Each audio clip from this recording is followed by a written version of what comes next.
Hello friends and fellow seekers of truth. I'm pleased to report that I'm still alive and at large, for the time being at least. For those of you who haven't seen my initial account, I suggest you catch up before listening any further. To recap, I am a whistleblower working within a top-secret government project jointly funded by the DoD and billionaire 1%ers. Our goal? To open transdimensional portals and visit parallel universes. Needless to say, the US government doesn't want the public knowing about this highly classified project, and so I'm taking a huge risk by revealing the details of these secret missions.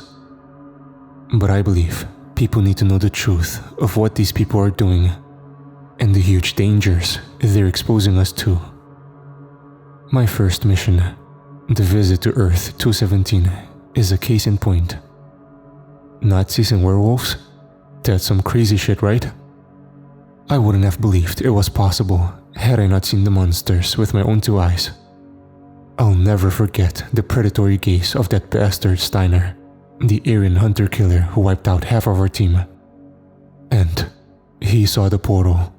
He knows that we crossed over from an alternate version of Earth. Given their level of technology, I see no reason why those Nazi bastards can't build their own TDP. And this fear keeps me up at night. I survived Earth 217 by the skin of my teeth. But that wasn't the end of my career of transdimensional exploration. Far from it. But before I continue my tale of woe, I think it's worth letting you know my current status. At the time I told you my account of the botched Earth 217 visit, I was officially on suspension from my post, pending a psychological examination. To be fair, I hadn't been in the best state of mind, and I wasn't really thinking straight when I published my account. Don't get me wrong, I don't regret telling my story to the world, but I wanted to preserve my anonymity and failed to do so. True, I didn't reveal my name or exact role in the project, but I let slip too many details of the operation, and so it wouldn't have been too difficult for my employees to identify me. I knew I'd fucked up as soon as I posted my account. Now, I'm officially on the run. I can't reveal my current location. All I can say is that I'm no longer in the US, and I don't stay in the same place for long. The CIA and NSA are surely looking for me, and these people have eyes everywhere. And if the Americans don't get me, the Russians or Chinese probably will. Several foreign governments are racing to build their own TDPs, and no doubt they want access to the information I have in my head. So simply put, my time is almost up. But I want to stay free, long enough to finish my story. When I look back, I realize I should have run for the hills after the disastrous and bloody mission to Earth 217. There are a few reasons why I didn't do so, which I'll try my best to explain.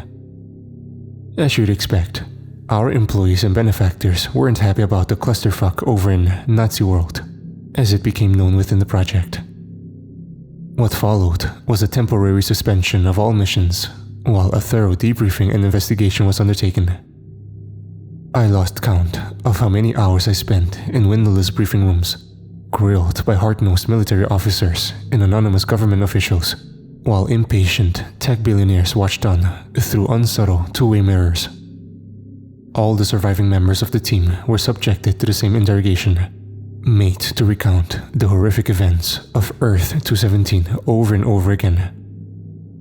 Eventually, it became clear that they wanted a scapegoat for the bloody failure of our mission. And they found one.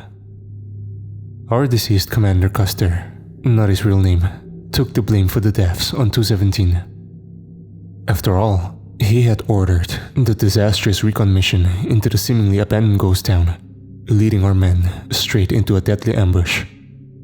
Perhaps he was acting on orders from higher up, but Custer wasn't around to defend himself, and so he made a convenient scapegoat. Our benefactors wanted the TDP missions to continue. They'd invested too much time and money to shut it down. Therefore, a few token changes were made to the command structure, in our operational protocols. And after a couple of weeks, we were given the go-ahead to start up again. Business as usual. There were some personnel changes after the 217 disaster. One of our survivors, a tech called Kwan, had quit soon after our return. He had seen his best friend cut to pieces by machine gun bullets, and that was enough for him. Several others also quit the project, even though they'd never set foot on 217. The stories of what happened on Nazi World scared them shitless.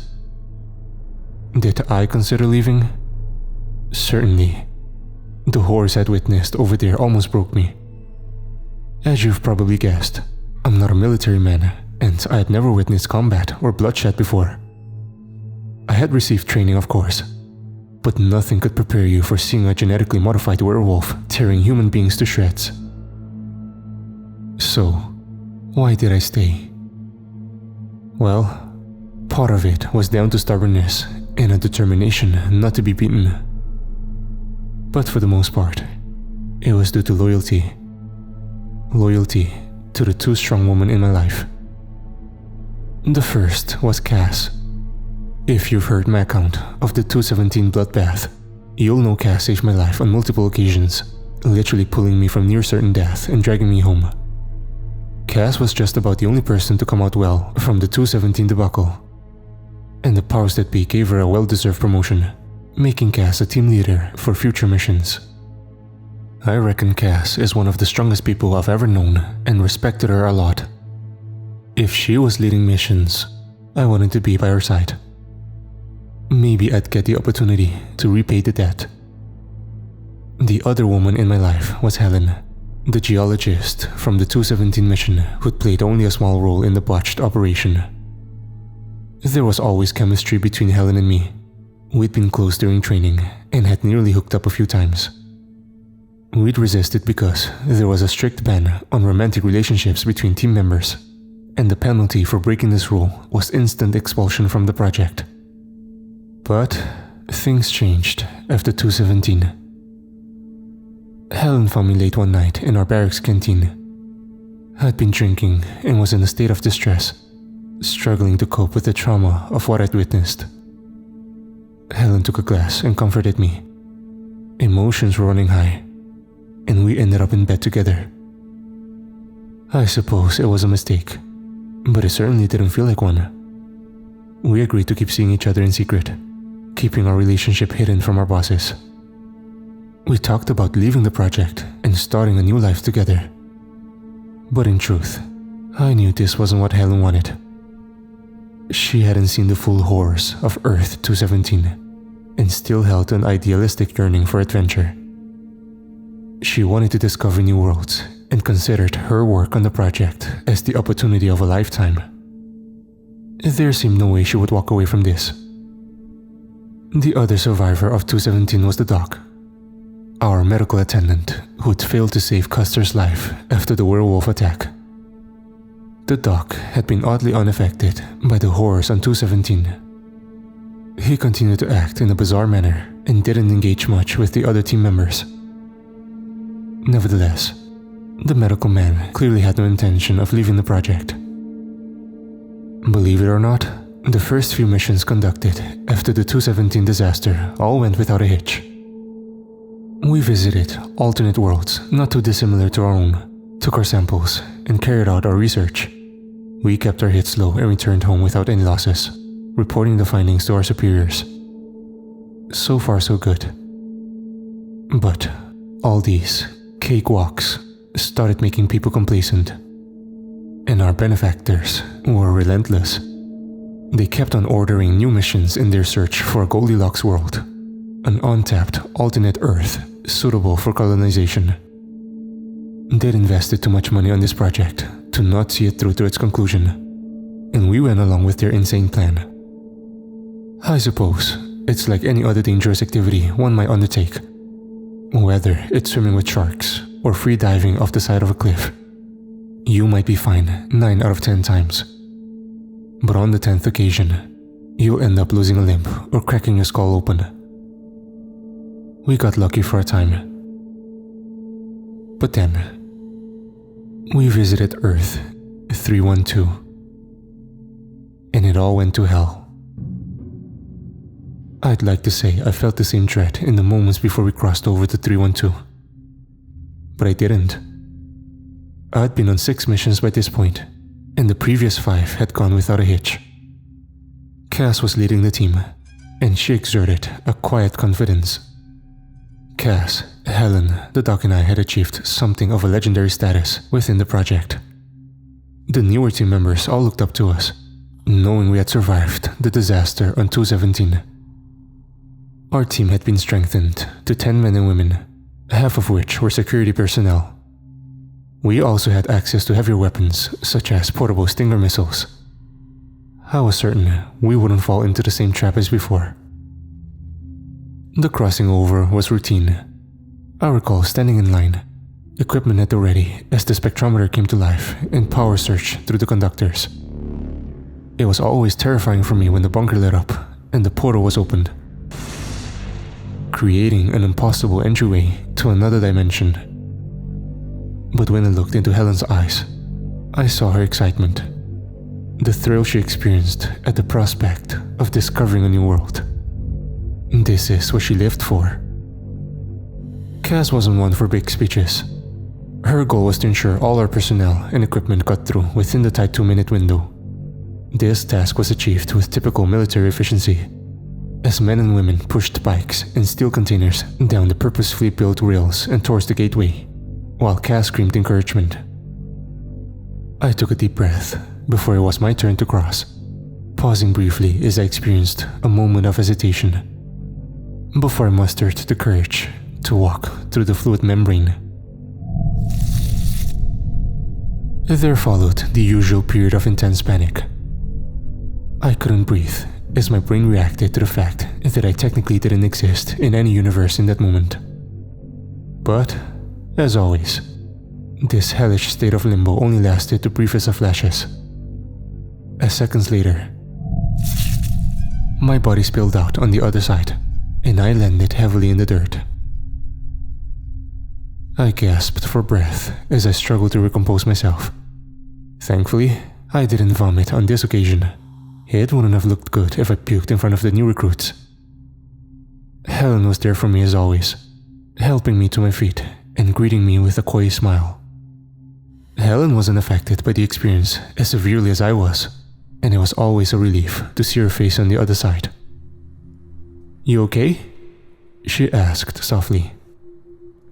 "Yeah, I'm fine," I answered, trying to sound manly as I got up on my 2 feet.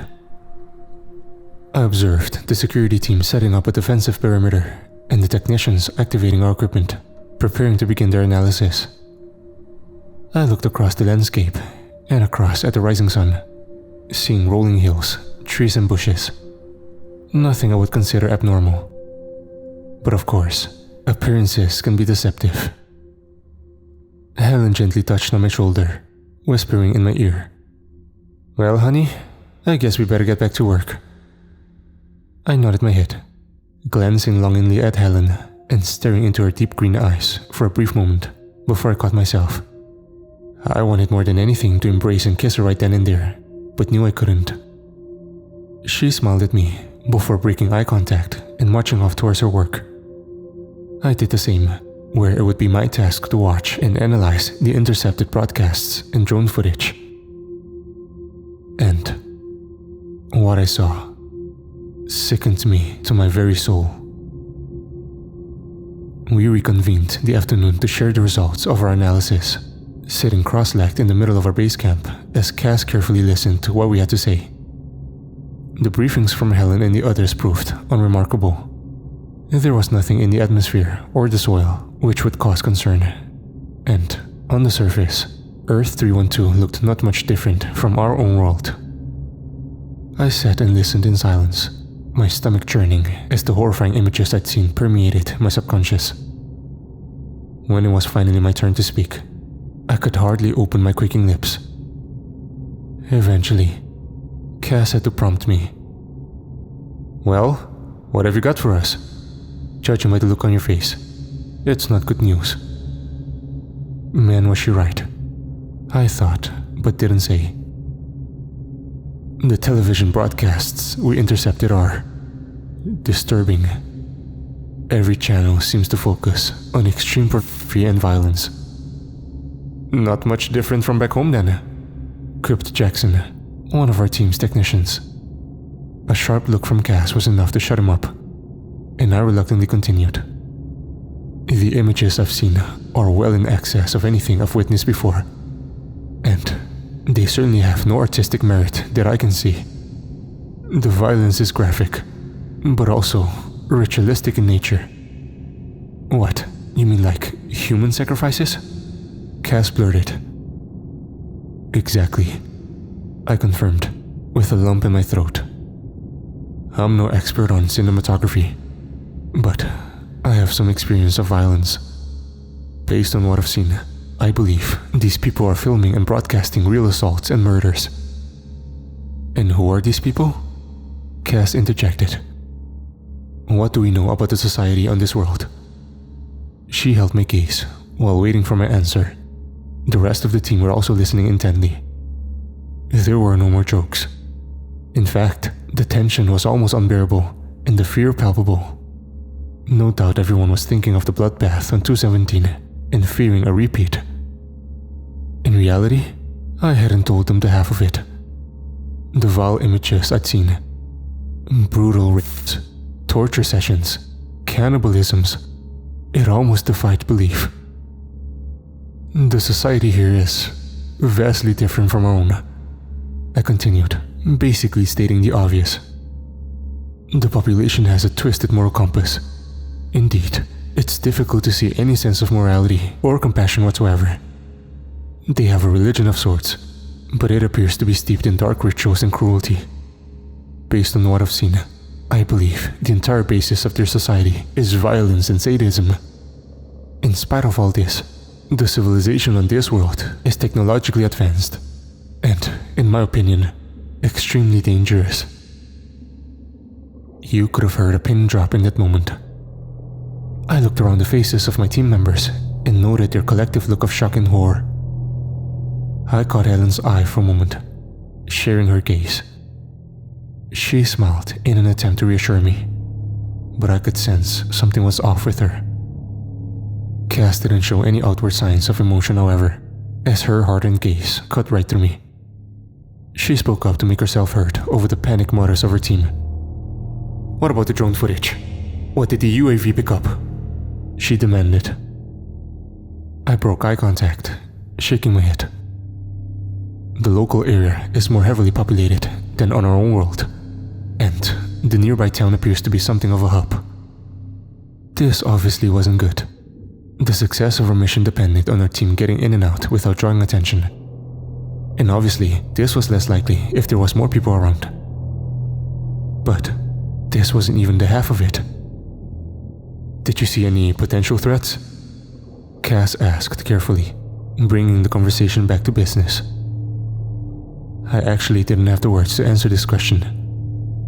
Instead, I opened a new window on my laptop, playing a recording of the video footage taken by the drone as it flew over the nearby town. Cass and the team huddled around, all watching closely as the scene played out. The drone hovered over what at first glance appeared to be a typical small town in Middle America. Unlike the long-abandoned ghost town we'd found on Earth 217, this version was a thriving settlement with well-maintained streets, well-stocked stores, and modern automobiles driven by seemingly normal people. The central hub of the town was a large building, which looked like some sort of temple, complete with a steeple and adorned with unfamiliar symbols. This was unusual, but nothing of great concern. That was until the camera zoomed in on a scene of utter horror. What we saw were 3 human bodies, all naked, 1 woman and 2 men. All 3 had been impaled. I mean literally fucking impaled, with steel pikes driven through them from anus to mouth. Their lifeless pale faces staring up into the sky while their limp bodies hung like sides of beef, slowly decomposing in the cool autumn air. It was truly horrific. Fuck! Someone swore. Jesus Christ! Exclaimed another. I heard someone retching in the background. Perhaps I shouldn't have shown them these awful images without warning. But I couldn't think of any other way to alert them to the seriousness of our situation. Things might have descended into anarchy in that moment. But luckily, Cass took control and restored order. "Listen up, people," she shouted. "This is not the time to panic. We've been in this situation before and learned from our mistakes. I have no intention of leading our team down there. We stay here, secure the perimeter, and sit tight until they reopen the portal." She paused to look at her watch. "Extraction is in 18 hours. If we keep our heads down, no one will notice we're here, and we'll get home in one piece. Now, you all know your jobs. Remember your training, and get to it." Her pep talk seemed to do the job, as my team members nodded their heads in acknowledgement and moved out. I wished I could share their confidence. Sure, Cass was a good leader, and she wouldn't fuck things up like Custer had. But still, 18 hours was a long time to be stuck in a hostile environment. And I had a terrible feeling that history was repeating itself. The next few hours passed by in relative peace. There was a downpour of rain during the afternoon, which left us soaked and did little to improve our already low morale. The atmosphere was tense, but didn't descend into panic. We all had our jobs to do, but I'd be lying if I said I wasn't watching the clock the whole time. I was thankful to get some alone time with Helen as we crouched down together, hidden behind a stack of steel containers. We shared a passionate kiss before speaking in hushed tones to avoid being overheard. "I know you're worried," Helen said sympathetically as she held me tight and looked deep into my eyes.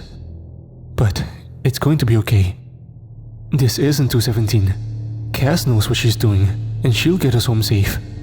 We'll never have to visit this hell world again."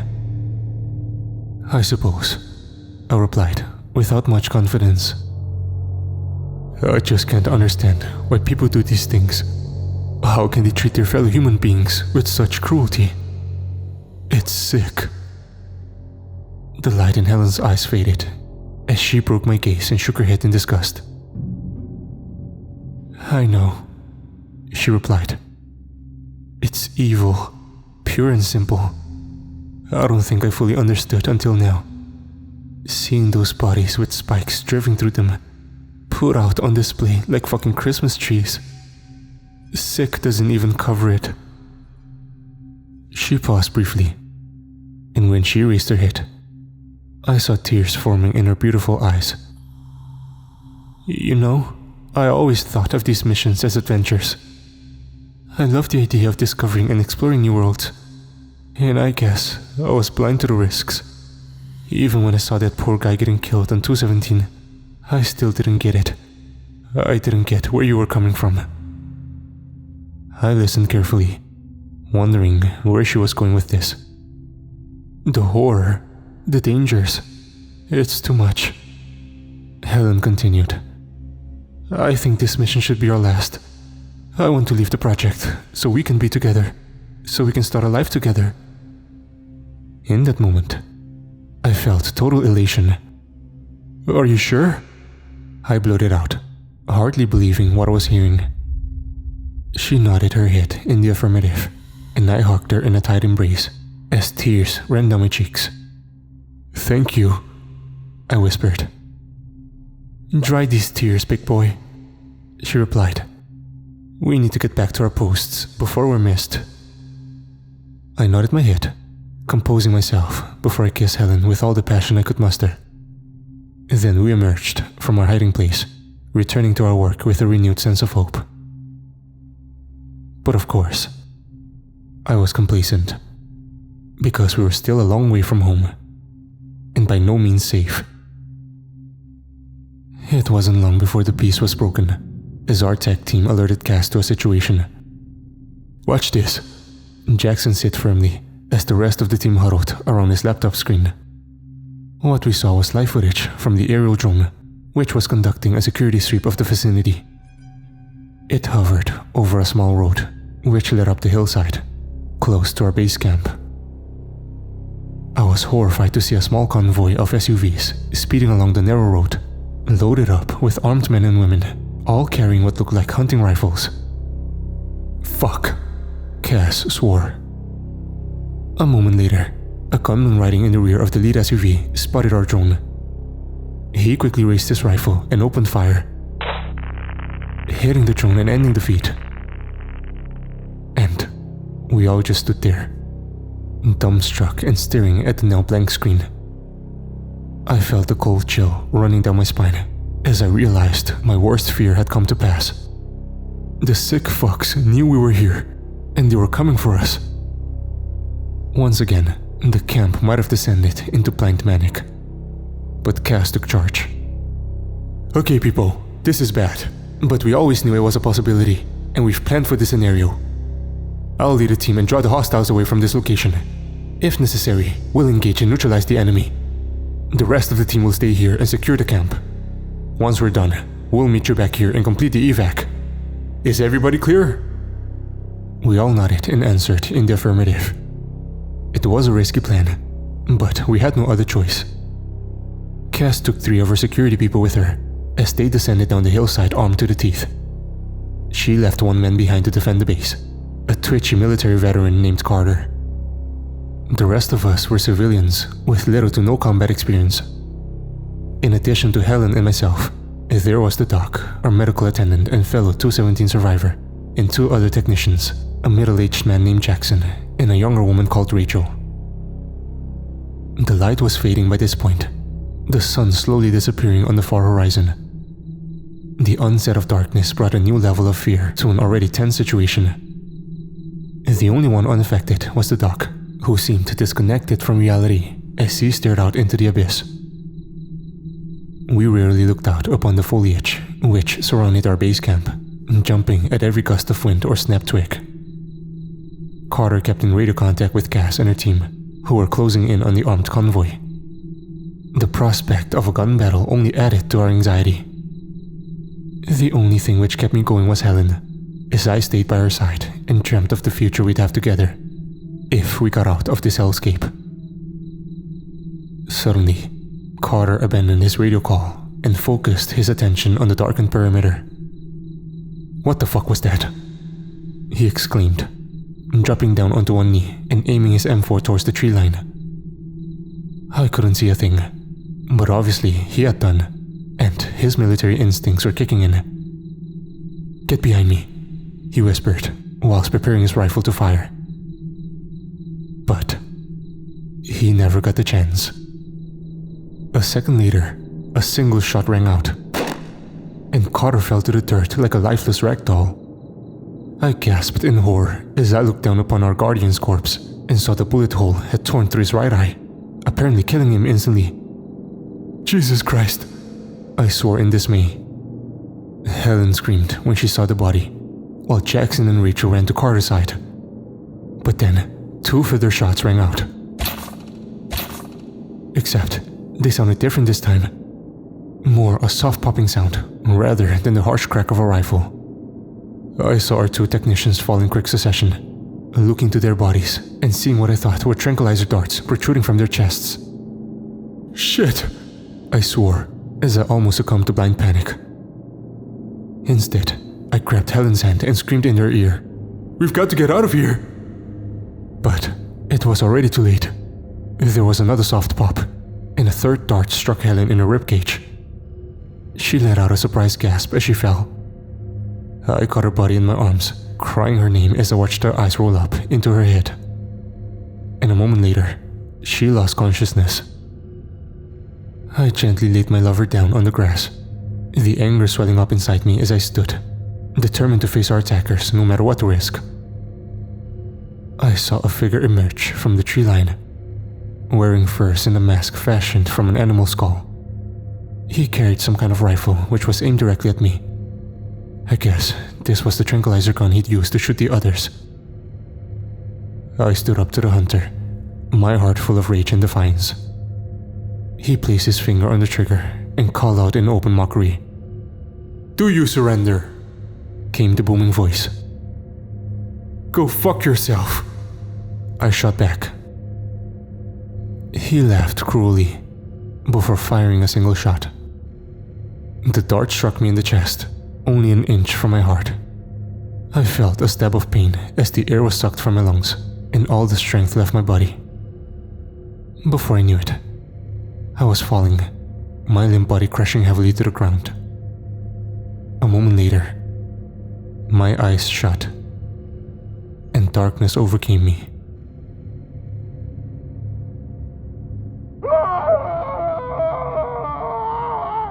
I awoke to screaming, my brain alerting me to the danger, even though my body was still to recover from the shock. I fought through the pain as I struggled to open my eyes. I also couldn't move and soon discovered why, as they had bound me to a chair and secured my neck using a leather collar. I was completely helpless and at the mercy of my captors. I groggily opened my eyes and tried to make sense of my surroundings. They were holding me hostage inside a building which I can only describe as a cross between a church and a torture chamber, with the foul stench of an abattoir and only a dim light emanating from candles and lanterns. Rows of pews were set up throughout the hall, all facing towards an altar adorned with what looked like satanic symbols and tapestries depicting images of extreme violence and bloodshed. But this wasn't the worst of it. Not by a long shot. I saw Helen in front of the altar, bound to what looked like a medical gurney. Her clothes had been removed, and they had dressed her in a white gown which barely covered her naked flesh. In a panic, I called out her name and fought against my binds, but to no avail. It's the worst feeling in the world, to see someone you love in such danger and being unable to help them. Thankfully, Helen was still unconscious at this point. I could see her chest rising and so knew she was breathing. But otherwise, she was completely oblivious. So, where was the screaming coming from? Who was emitting the cries of agony ringing in my ears? I soon got my answer as I looked up above the altar. What I saw both sickened and terrified me. It was Jackson, our first technician. They'd literally crucified him, nailing him to a cross with spikes forced through his wrists and ankles.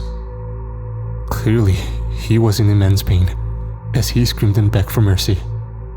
Please, please get me down from here. It fucking hurts so bad. Please. As I glanced around the hall, I saw 4 figures standing guard, all dressed in the same manner as the hunter who had captured me.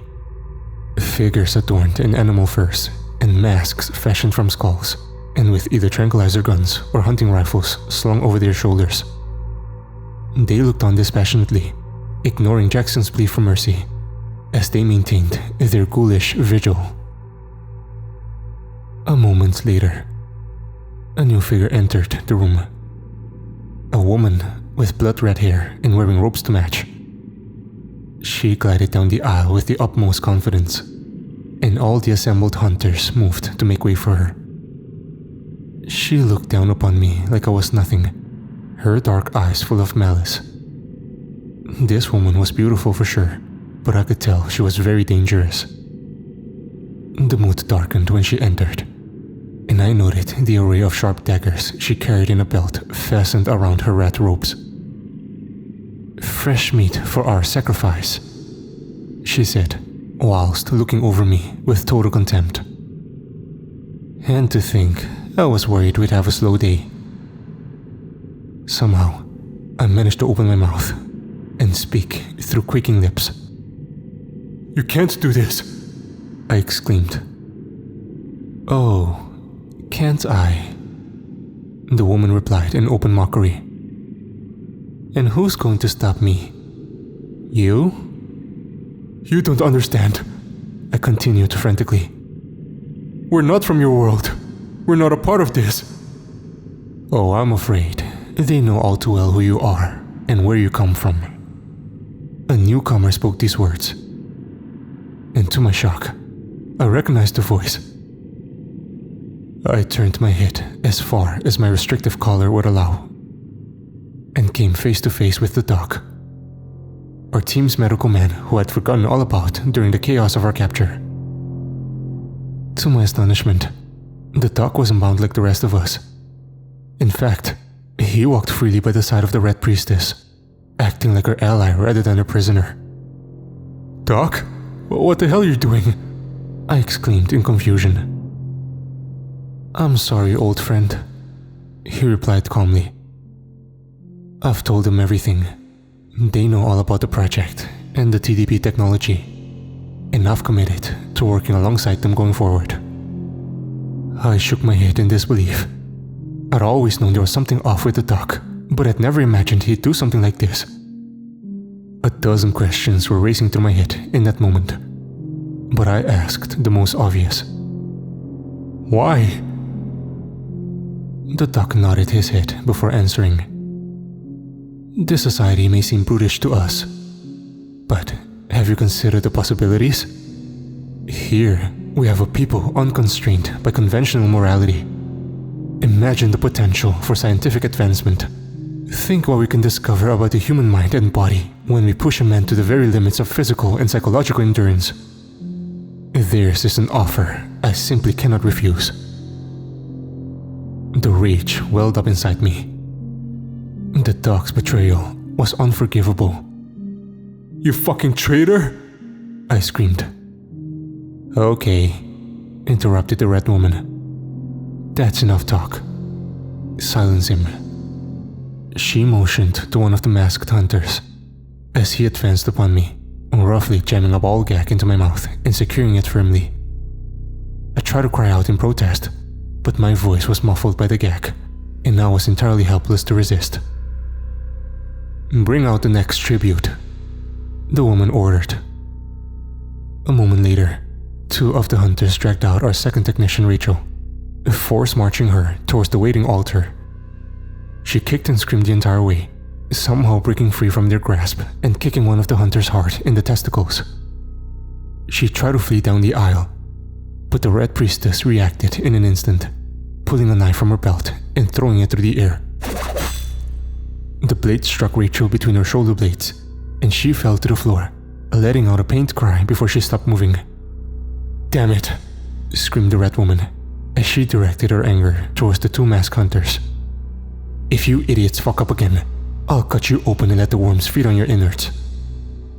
The men lowered their heads in shame and fear. Clearly, they knew this was no idle threat. Now, she continued, let's begin the ritual before anything else goes wrong. I could only watch on in abject horror as she withdrew another dagger from her belt and advanced towards the altar. She turned, glaring directly at me while she spoke her chilling words. Glory to the Dark Lord, she boomed menacingly. We offer these tributes as a sign of our fealty. May their fear and pain bring you renewed strength.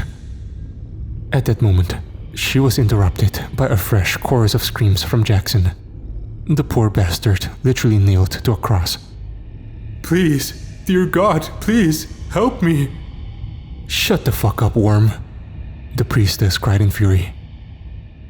A second later, she stabbed him repeatedly in his chest and stomach, brutally ending his life in a savage attack.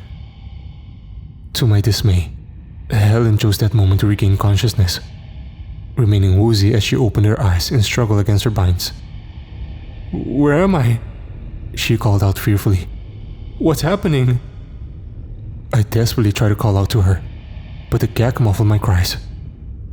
The red woman saw me struggling frantically against my binds, and surely guessed the reason why.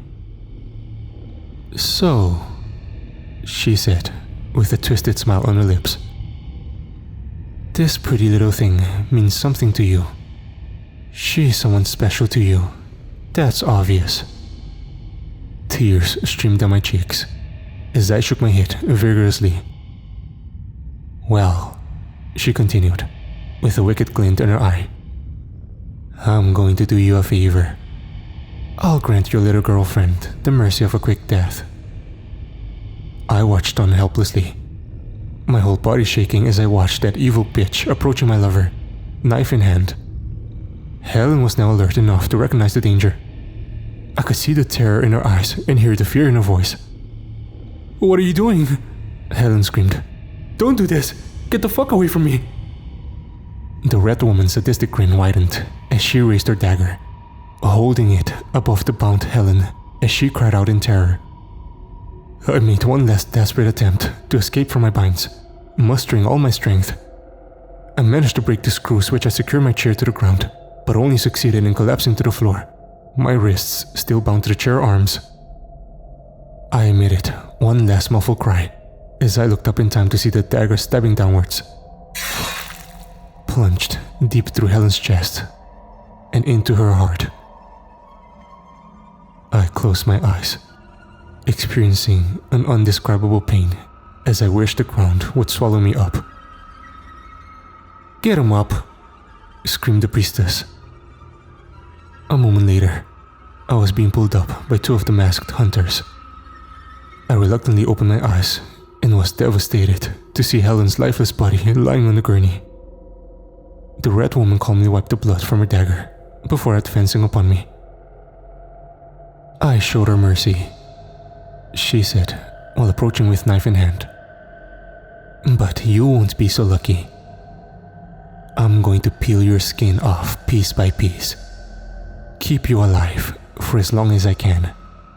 Your agony brings glory to the Lord of Darkness." My body shook as I focused on her twisted smile, predatory eyes, and the dagger she brandished so deftly. The hunters held me down as the cold steel touched my skin. And she began to cut. There was a mighty blast which rocked the room, and then all hell broke loose. With men screaming and bullets flying, I turned my head in time to see Cass and her security team burst into the hall, laying down suppressing fire with their M4 carbines. One after one, the hunters fell under a hail of gunfire, ruthlessly and efficiently eliminated by Cass and her men. The priestess initially seemed taken aback by the sudden assault, but she soon recovered, acting out of pure rage. "How dare you interrupt this sacred ritual?" she screamed. A split second later, she threw her dagger, sticking one of the security troops right through his eye, killing him instantly. Cass responded at once, screaming, "Go to hell, bitch!" She fired a single round from her M4, blowing the red woman's head clean off. I watched with grim satisfaction as her body hit the floor. The battle was over almost as quickly as it had begun. The hellish temple now strewn with dead bodies. "Cut him loose," Cass ordered, and a moment later, my gag was removed and binds cut. Once free, my first move was to run to Helen's side. I still held a slim hope that she survived. But when I saw her cold body and face drained of blood, I realized there was no hope. My lover was dead, and I'd failed to save her.